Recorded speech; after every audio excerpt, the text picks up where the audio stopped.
My name is Rouslan Jalil, and as my friend Emil mentioned, yeah, come in. I'm a doctoral fellow at the University of Kentucky since 2012, and this is my final, phase of, this is the time when I complete my dissertation here.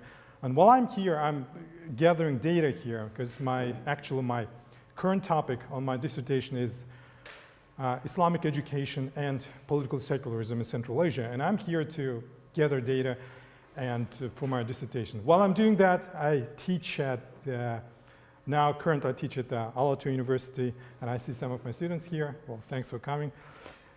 Yeah, and this is the research project that I undertook several years ago, and the outcomes of the research were published this summer. That's why I didn't want to, kind of present my research before it was published. It was postponed and delayed, and finally it is there. It's outside, so you can go to Amazon and buy a copy for yourself. Okay. So I have a chapter in that volume about Islam and Central Asia, and this project has been generously funded by the Harvard University and the University of Michigan. So we have, on several occasions, we had meetings with the other contributors of this volume. Yeah. So this volume is all about Central Asia, but my chapter is about measuring religiosity. So why I'm doing that and how I'm doing that, this is the topic of this evening. Okay. So before I go to the essence, let me tell you a little story about myself. So a few years ago, when I came back from my adventure, I've been absent here for 10 years, almost 10 years, and I came back to Kyrgyzstan, and I have an uncle, and he was a moderate person, and like a normal, thank you, as we say, secular person. But then, after couple of years that I hadn't met him, he turned to be very, into religion. He grew a beard. He started to wear typical, thank you. You don't say Islamic clothes, but typical clothes that people who think themselves as religious wear. So he was preaching, and he was preaching to his family and to me. I sat with him, and he started to preach, and we talked for like an hour. So he was preaching about religion. So then I went outside, and there were mosques and madrasas, different, Islam was everywhere in public sphere. So you have shops, you have halal butchers, you have, you go outside, you see that, you have an impression that Islam is something happening, something happening. And I asked myself, what is going on, right? And I asked myself, has society become more religious, or is it becoming more religious, or what is that? What's happening to Kyrgyzstan society? Are we experiencing? So we know that since 1991 there is a religious revival, so-called religious revival, but I wouldn't agree with that terminology, and I explain why. And I've been asking myself, is the outcome of religious revival a increased religiosity or not? So that was my question, and that was my, a mystery that I wanted to solve. This is how this research project came to be. Okay, so briefly about the abstract. So in order to answer my question, this question, and I had so my group, I created a team of researchers, mainly from students of AUCA and Jalil. So we created a survey, and we carried out a survey, a nationwide survey with about 2,500 people all around from all corners of Kyrgyzstan, and wanted to see the level of religiosity. So how it is, are people religious or not? So the findings, here are the findings, so well, main findings here. So the first finding is that the outcome of religious survival has been the formal attachment to religion. So people call or consider themselves as Muslim or religious. However, there has been no dramatic growth of religiosity in terms of participation and attendance of religious practices. So you may see that a person is a Muslim, but when it comes to praying or Islamic rituals, those rituals are on the low premium. And the next finding was that there's a significant regional and ethnic differences in religious observance. So you go to the south, the picture changes. You go to the north, people are less or more religious. And when you talk to the Uzbek or Kyrgyz, their level of religiosity fluctuates based on ethnicity and region. That was one of the significant findings of this work. Last but not least, probably one of the essential findings is that the society prefers to believe, but not to belong to Islam. So they identify themselves with Islam, but when it comes to belonging or participating, this is not as someone would expect. Okay, so these are main findings, and let's go to the details.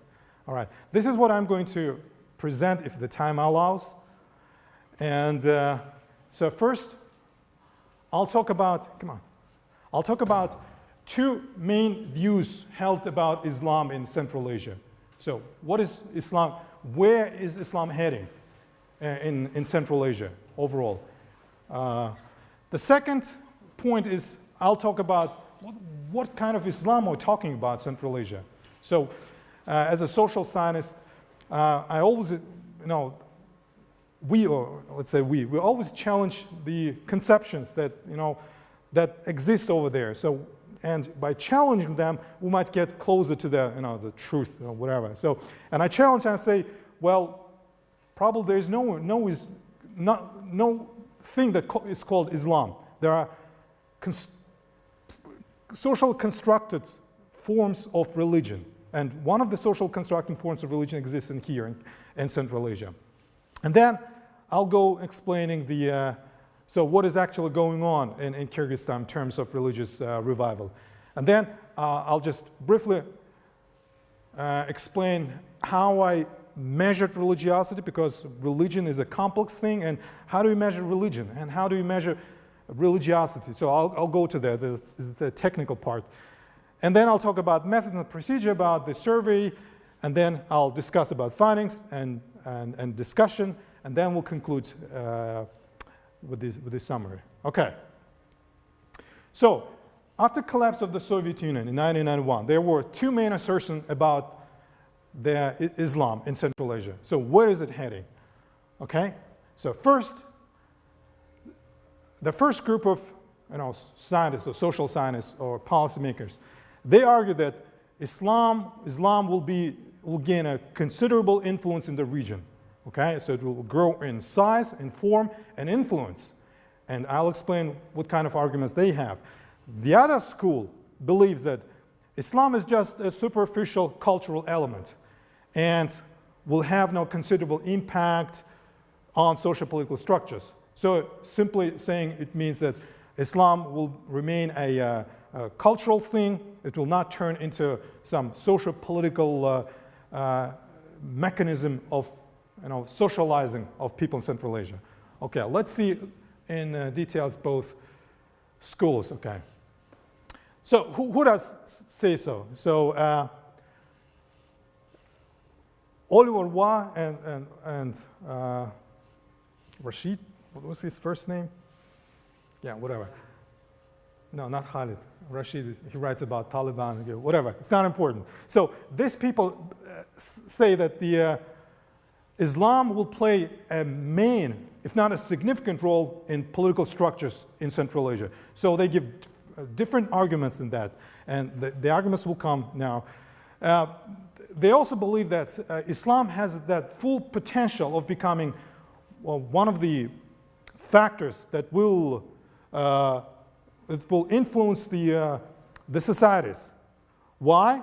Because, well, the Soviet atheism disappeared, and there is a vacuum, and that vacuum needs to be filled with something, okay? So this is their arguments.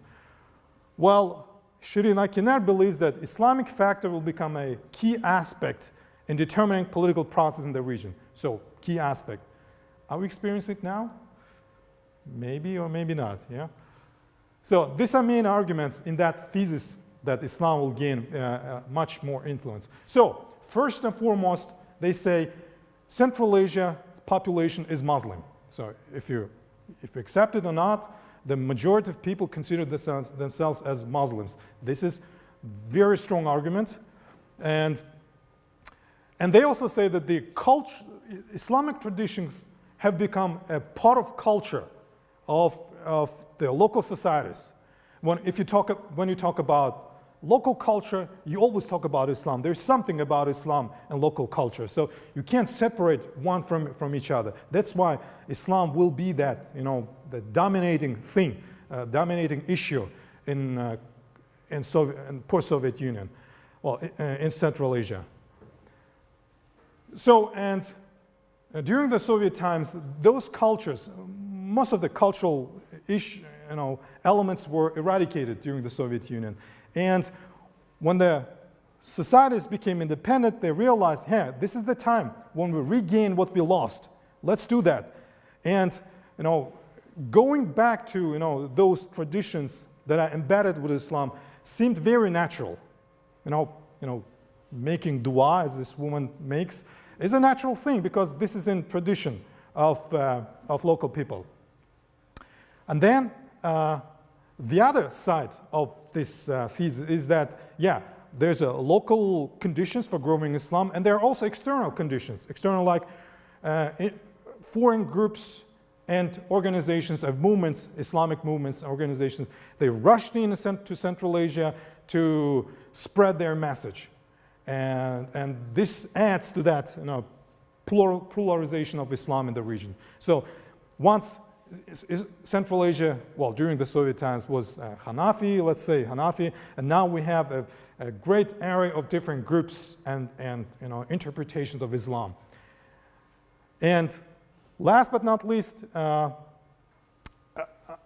they point out that Islam, growth of Islam is not a revolutionary phenomenon. It's more a evolutionary process. So there's nothing that Islam didn't just appear when the Soviet Union broke. It was there, and societies are dormant with that growth. And whenever there were right conditions, the Islamic revival just blossomed. Okay? So resurgence of Islam is a natural phenomenon. So it's not something that the societies need to be fearful of. That's a thesis. Well, the other group, they say that Islam is just a superficial element, a cultural element. Why? Well, first and foremost, there's a legacy of Soviet atheism. You can't escape that legacy. 70 years of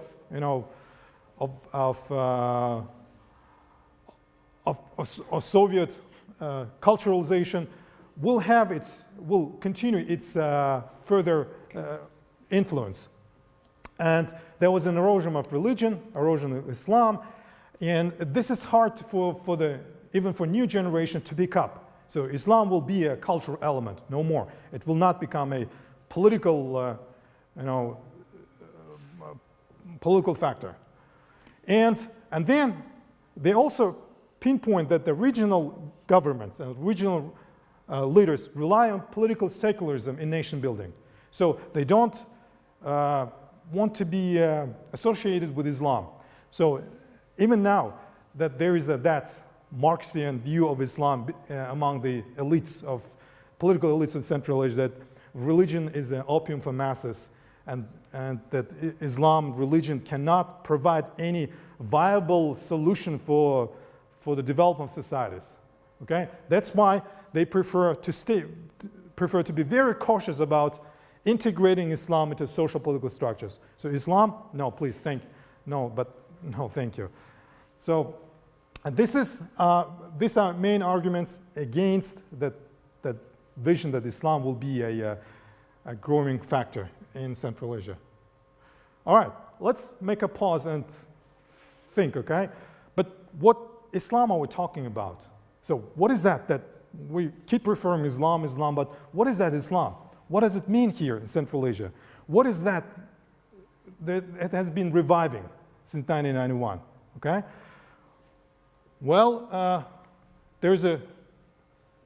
in Central Asian context, Islam is understood and manifested in different forms and behaviors and actors.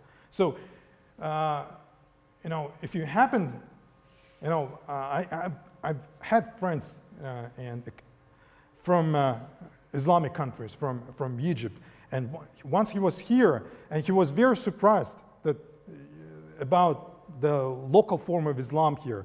He expected something from the societies, but when he saw how Islam is experienced here, he was like totally surprised by the local manifestation of Islam.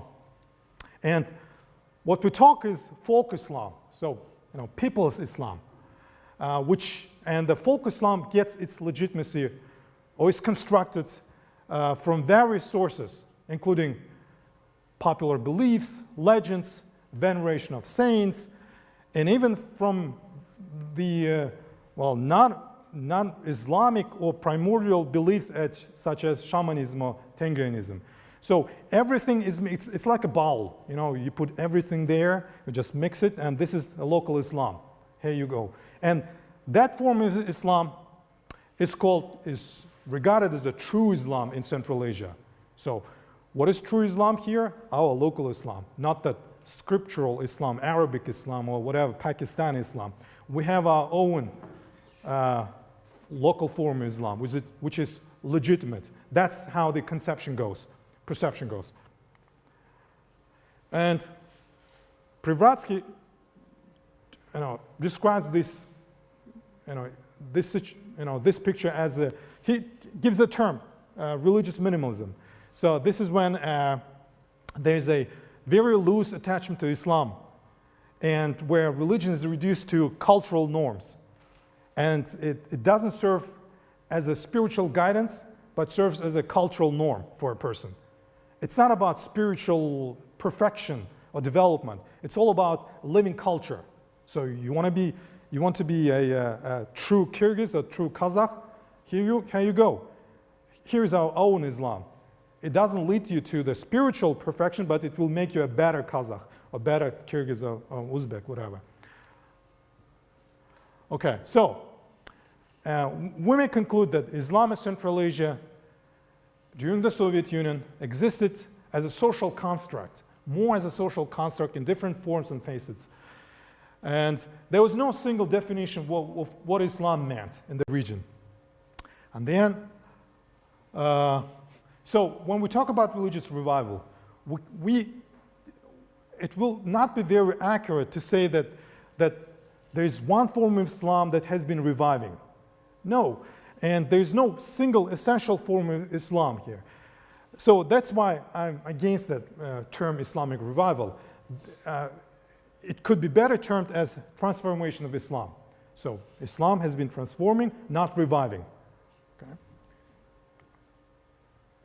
All right. So what is that transformation of Islam in Kyrgyzstan? So let's have a look. So first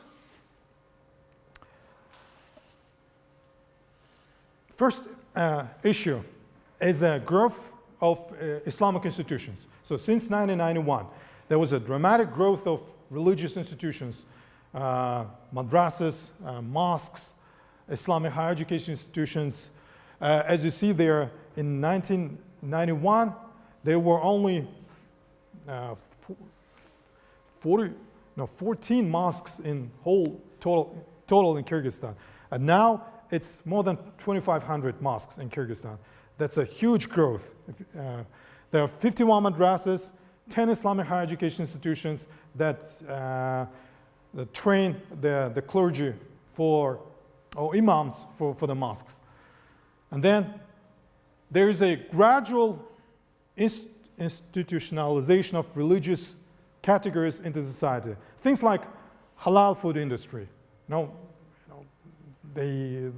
or religious dress code, or some other things that are visible in the public sphere. Then transformation of Islam resulted in increased religious observance. That can be observed by the number of people going to Hajj every year. About 5,000 people, Kyrgyzstani citizens, go to Hajj on an annual basis.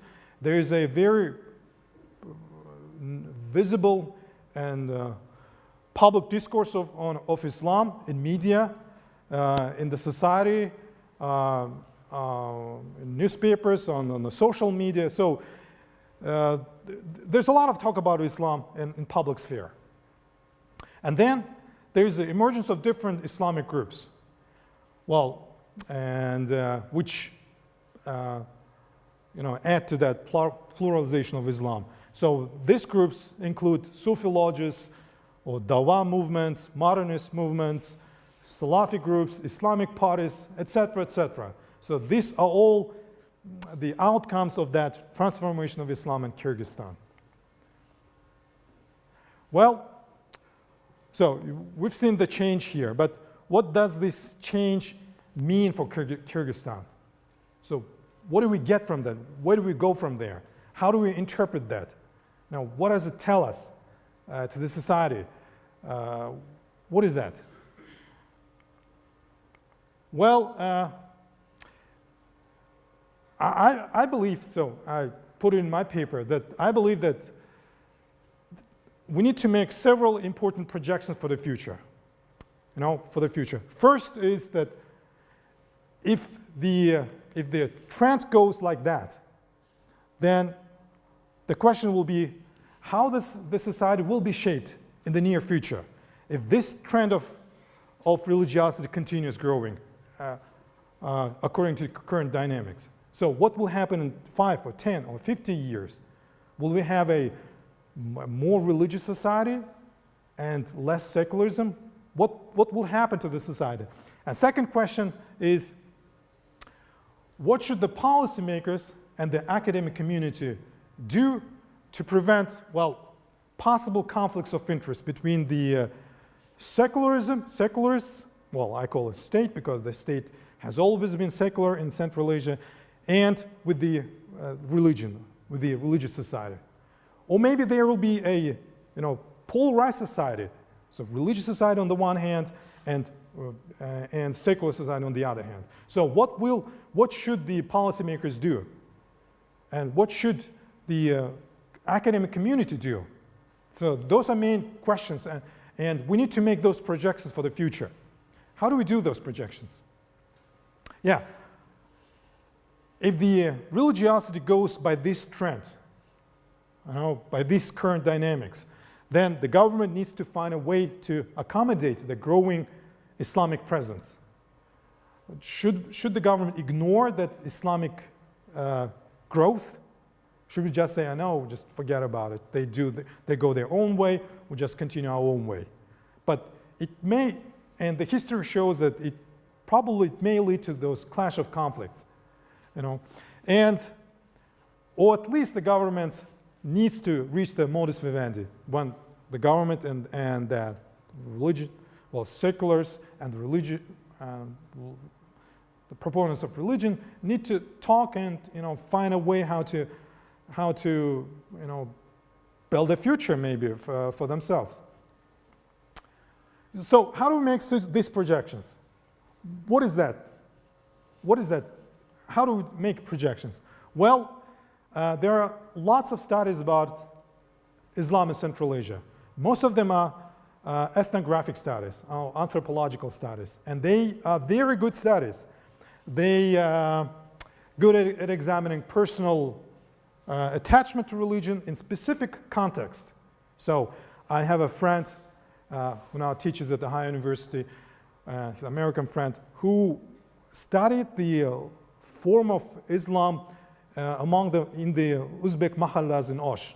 And for that purpose, he went to Osh and lived in one Uzbek family for 2 years, just to get that idea what it means for Uzbeks to live Islam. So that person probably knows a lot about Islam and how Islam is exercised and practiced by Uzbek people in mahallas in Osh. But it's not enough for making projections for the general society. So anthropological studies are good at looking at the local manifestations of Islam. But their findings cannot be used at making projections. So you can't properly say whether there are correlations between religiosity and ethnicity, and age, or how age affects religiosity, how income affects religiosity, or how region affects religiosity. For that purpose, a quantitative approach can be extremely useful to identify statistical relations and making inferences on a general society. Okay? And this is exactly what I did in my study. I took a quantitative approach, we made a survey, and we asked respondents, and this is what we have. Okay? All right. So my mission was, if you haven't forgotten it yet, my mission was to measure, to find out how religious people are in Kyrgyzstan. Okay? And how do you measure religiosity? So in a conventional literature, there are several ways, and these are 4 main dimensions of religiosity. So belief, practice, affiliation, and religious values. And there's a criticism about using these variables in measuring religiosity. This is all in my chapter in details, that criticism. And and I've added some another variables like that enable to capture the specifics of Islamic culture, Islamic tradition, like appearance or dress code, personal piety, and all the things that are necessary for measuring a specific Islamic religiosity. And then this is what we have. We have a survey with 43 questions in 6 blocks that examine these different dimensions. About 2,500 people participated in the survey. It was carried out in 4 oblasts, in the north and in the south, including Bishkek and Osh. It was prepared in 3 languages: Uzbek, Kyrgyz, and Russian. And the outcomes of the survey reveal correlations of religiosity with these variables: age, income, region of residence, gender, ethnicity, and education. So there's a lot of data, and you can just, make up, you can see how any of the social, variables relate with religiosity. Okay, this is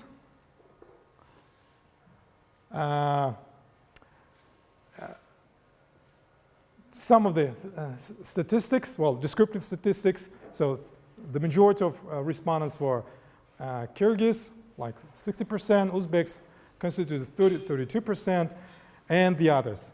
And this is the breakdown of age of our respondents. So we tried to use the random selection methods, and I guess we did it quite fairly. So, and in Kyrgyzstan, being from a certain region means a lot. Including in terms of attachment to religion. That's why it was interesting for us to find out whether the northerners or southerners are less or more religious than each other. So this is the breakdown of our respondents according to the region. So as you see here, where is the, here you go. So from the north, we have 42% people were surveyed in the north, and from the south, 57%. Oh, no, it doesn't make sense, right? It does. Yeah, so the majority was surveyed in the south. So if you consider the population in the south, it is quite a legitimate number, okay? So the first section of the survey was about belief and identity. So, and belief in God is almost universal. So almost everyone, 95% said that they believe in God, and like about 80-something%, they believe in the Prophet Muhammad, and like 80% believe in the life hereafter. So these are main pillars of Islamic faith. And we wanted to know whether the person, why the person considers himself or herself as Muslim, okay? And about 60% said that they are Muslims because their parents or social environments are Muslim. So, and only 30% of people said that Islam is their conscious choice. So they came to Islam because they chose it consciously. But the majority are kind of cultural Muslims, all right? By chance, if you say, if you wish. And as you see there, well, about less than 50% of people call themselves Muslims, identify that they are Muslims. Like 30% they say that they're human beings, and Kyrgyzstani citizens 10%. So as you see here, only half the population, about 75-80% of population in Kyrgyzstan are officially Muslim, but only less than 50% call themselves as Muslim or identify being a Muslim. So, and one of the findings here is that Muslim identity strongly correlates with ethnicity. So being a Kyrgyz or being Uzbek or Uyghur equals being a Muslim. So there is no, and that proves that this point that they are Muslims because of their social environment. So the second part in our survey was religious. Wanted to measure to what degree the society participates in rituals and Islamic rituals. So we chose 5 pillars of Islam as a measurement of religious participation. So as you see here are the numbers. About 1/3 perform prayers on daily basis of all respondents. And about 50% do not perform at all. So while the rest, like 20%, perform occasionally, going to Friday prayers or semi-annual, Eid al-Adha or Eid prayers. 50% of Muslims or respondents say that they observe fasting, and 30% do not fast, okay? And just a little percentage of people who actually went to Hajj, but very impressive 67% of respondents plan to go to Hajj, though they have that plan in the future. And in here, zakah, as an almsgiving in Islam, about 70% observe zakat. And I was wondering, why is that number so high? 70% give zakat, and probably it could be explained with the notion of charity. So there is a little understanding among the Muslims what is zakah and what is charity. And people giving 10 psalms in the mosque, they think that they're giving zakah, but it's actually not zakah, but charity. This is the explanation I can give to that high number of zakat givers. All right, so it was just a descriptive statistics, and however, I also created a model, a projection that would, and it could be a little confusing for some of the people who are not. Let me just go through just a few things here. All right, so religious participation. Here, we created a model projection that says to what degree, finding the correlations between different variables with of these independent variables with the variables of religious participation. So in here, as you see here, for example, prayer and fasting is very strongly correlated with ethnicity. So it means being an Uzbek,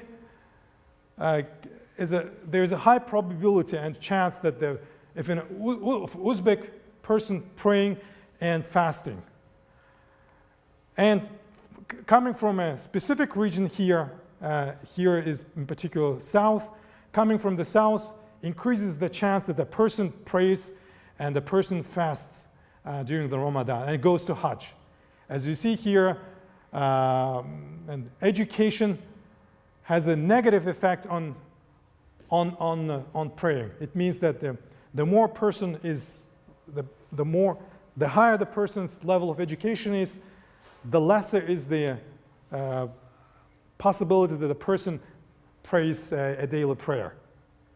Okay, and what do we have here? There's a ethnicity that aggregated, yes, and here, age has only a little significant correlation with fasting.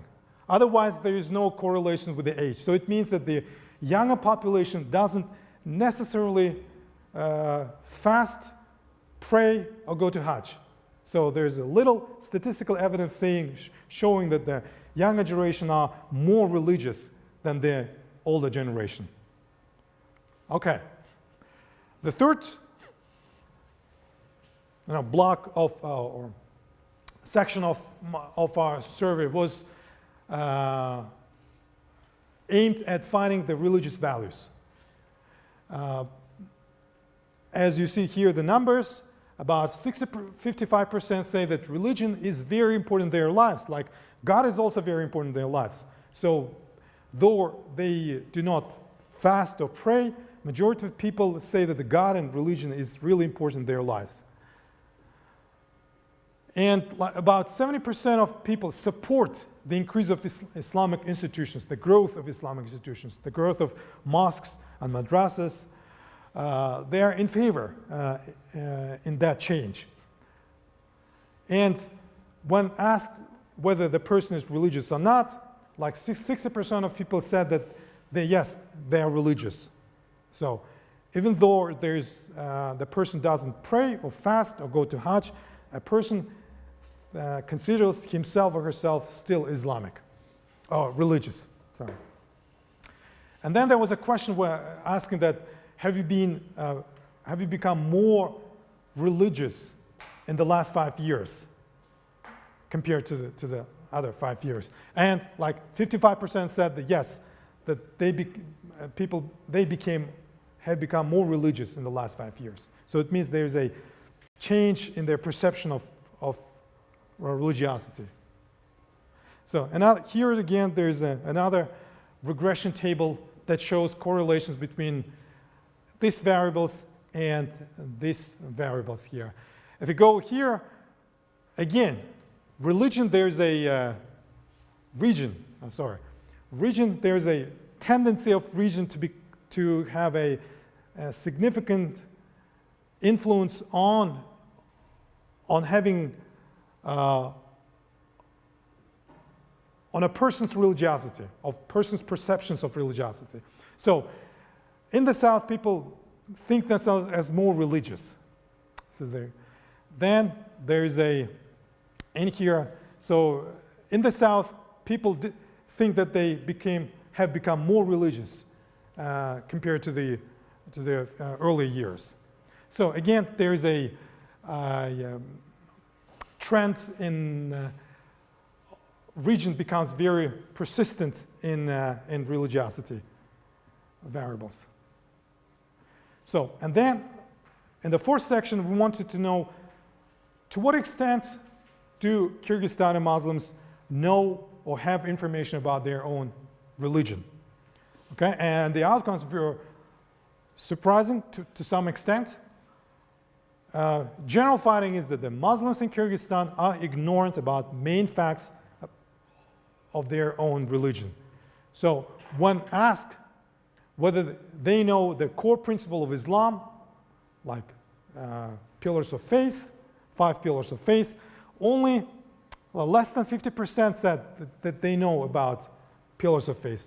33% have incomplete knowledge, and the rest don't know about religion at all. So it proves that assertion that Muslims in Kyrgyzstan are more, it's a more a cultural thing than a spiritual thing.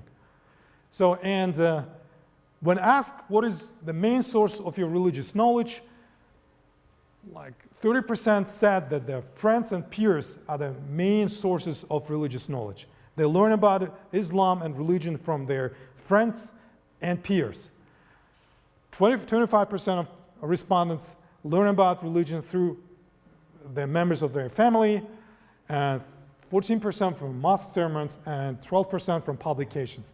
As you see here, there is no, people don't attend any formal schooling of religion. So they don't learn at madrasas or Islamic universities. The majority learn from the friends and peers. Well, and 25% of population have read translation of Quran and know what Quran is and its main ideas and principles that are written in Quran. And Quran, by the way, is the spiritual book of Islam. However, there was a very interesting number here, a very impressive 73% support the idea that Islam should be a part of curriculum at schools in Kyrgyzstan. They want it. And yeah, and so as you see here, the numbers are much greater in the south, and they are kind of also great in the north, like 60%. So again, there is an outcome that the younger people do not necessarily have more knowledge about Islam than the older generation does. So there's no such statistical data that shows us that the younger people have more religiously literate than the older generation. Well, in the last section, we asked about the attitudes about religion and politics. So as you see here, these are the questions that we used. And so in Islam, there is a perception that only the religious leader can can serve in a better way for Islamic Ummah. And Kyrgyzstani citizens, as a part of this Islamic Ummah, how much do they want to see the fusion of Islam and politics? So as you see here, being a woman decreases the chance. Well, let me put it in a more simple way here.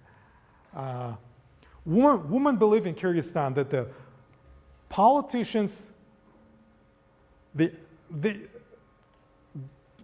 men support more atheist politicians, and the women are supporters of more religious politicians in Kyrgyzstan. So there's a gender correlation here. And here, again, the region has a strong correlation in this variable. It means that the people in the south strongly believe that the people with religious beliefs should hold public office. So they want to see more religious people in the government in the south. And again, when asked that whether the person would vote for Islamic party in the next election, if there was an Islamic party, there's a a positive answer from the south. There's a more positive answer from the south than in the north. But there's a high, like about 60% of people in total in Kyrgyzstan give an affirmative answer for that. Yes, that we would vote for the Islamic Party in the next elections. And then again, there is a strong correlation, well, strong negative correlations with income and with this statement. So it means that the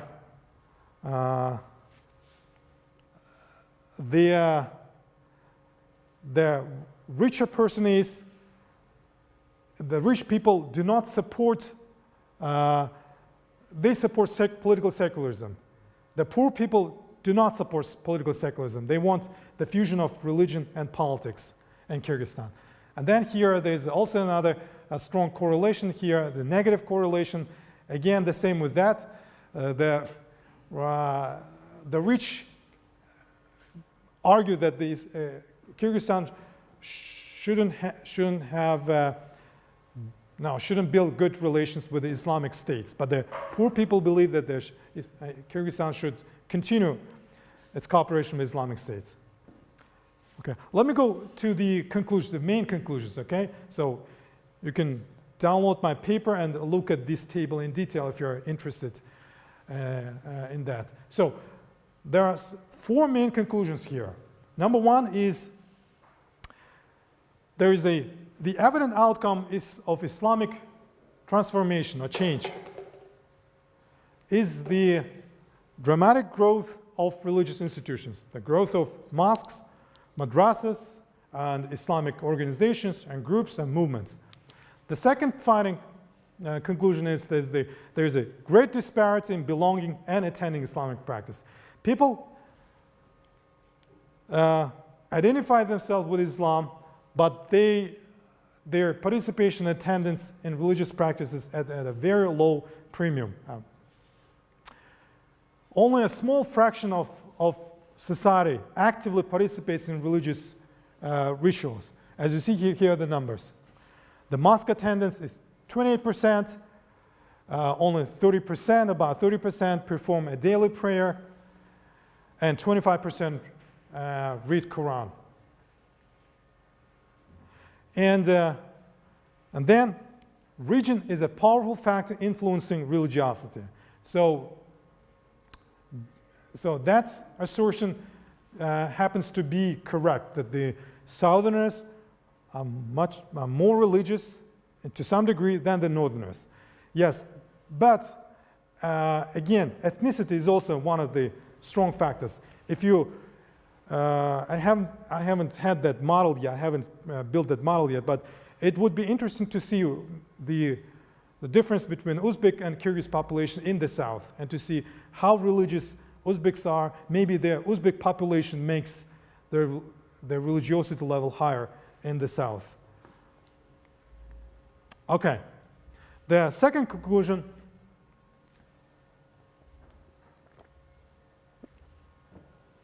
is that come in, guys. There's a poor level of religious literacy. You know, less than half the population know about anything about their own religion, and people get religious knowledge from friends and peers and from all members of the family, not from formal educational institutions. And again, there's no evidence that shows that the younger people are more religious than the older people. So we can't say that there's a movement of young people becoming more religious. So my model doesn't show that. So this is probably one of the most interesting outcomes and findings of this study. The third conclusion is that the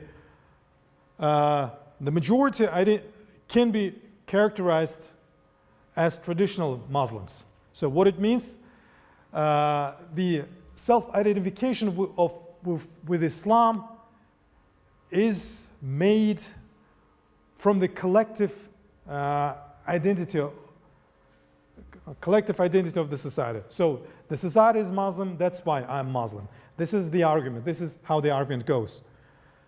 And what religiosity means vary enormously. You know, there are very different ideas of what religious is. So the person who doesn't pray or who doesn't go to mosque, who doesn't know anything about Islam, may regard himself or herself as totally religious.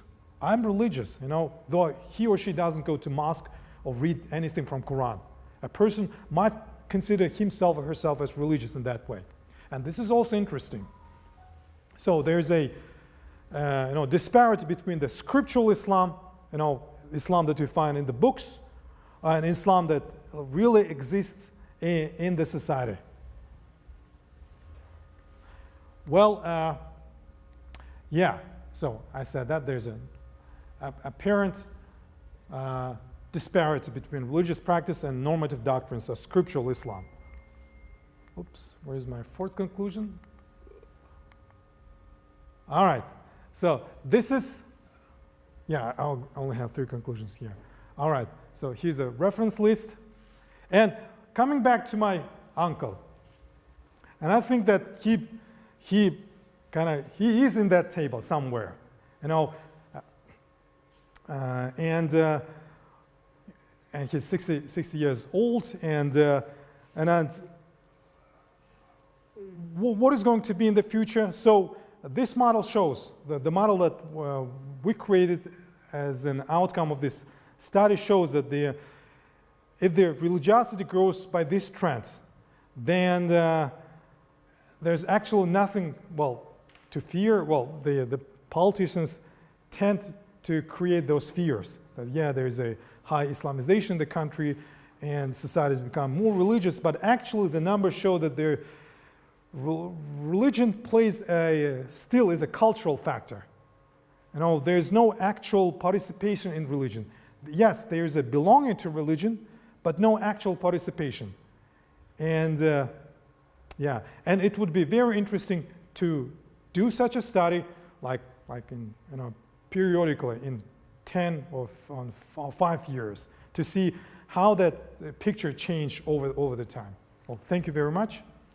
And questions and comments, welcome.